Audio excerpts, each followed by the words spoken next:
నివాసులకు, committee వారికి, అధ్యక్షులకు, vice president, secretary, కమిటీలో ఉన్న ప్రతి ఒక్కరికి, ఇక్కడ ఉన్న మా ఆడపడుచులందరికీ పేరు పేరున బతుకమ్మ మరియు దసరా శుభాకాంక్షలు.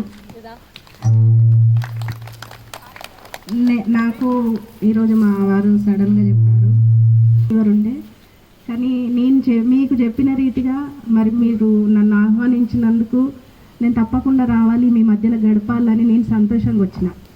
నా ఉన్న లోపల ఉన్న నా అనారోగ్యాన్ని కూడా పక్కకు పెట్టేసి మరి మీతోటి సంతోషంగా ఇదే విధంగా మరి మీరందరూ కూడా ఎప్పుడు ఈ దసరాని ఇది బతుకమ్మనే కాకుండా ప్రతి పండుగ సంతోషంగా మరి జరుపుకోవాలని భగవంతుని కోరుకుంటున్నాను. మరి అన్నగారు చెప్పినట్టు చాలామంది గృహిణులు, మరి నేను ఒక గృహిణినే, నాకు దేవుడిచ్చిన ఈ అవకాశాన్ని మరి నేను ఇప్పుడు మరి మీ మధ్య మీ ఆశీర్వాదాలతో నేను ఉపయోగించుకుంటున్నాను. మరి మీరు కూడా ఏ ఒక్క గృహిణి కూడా మరి ఖాళీగా ఉండకుండా, మన పైడిపల్లిలో కూడా చాలామంది గృహిణులకు మరి ఉచిత కుట్టు శిక్షణ ఇప్పించడం జరిగింది.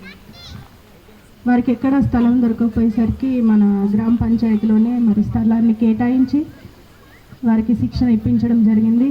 మరి అదేవిధంగా మీరు ఇక్కడెక్కడన్నా ప్లేస్ మరి ఉంటే నాకు చూపిస్తే మరి మీ అందరికి కూడా మరి ఉచితంగా కుట్టు శిక్షణ అందించే విధంగా నేను ప్రయత్నిస్తాను.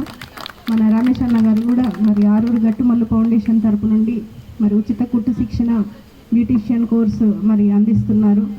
దాన్ని కూడా మరి నేను అన్నగారి దృష్టికి తీసుకెళ్ళి మీ అందరికీ కూడా మరి ఈ యొక్క అవకాశాన్ని మరి పొందుకునేలాగా నేను సహకరిస్తానని మరి నేను మీ ముందు మనవి చేసుకుంటున్నాను. మీ ప్రేమ, ఆదరణ, మరి మీ ఆశీర్వాదాలు ఎప్పుడు మా మీద ఉండాలని నేను మనస్ఫూర్తిగా కోరుకుంటున్నాను.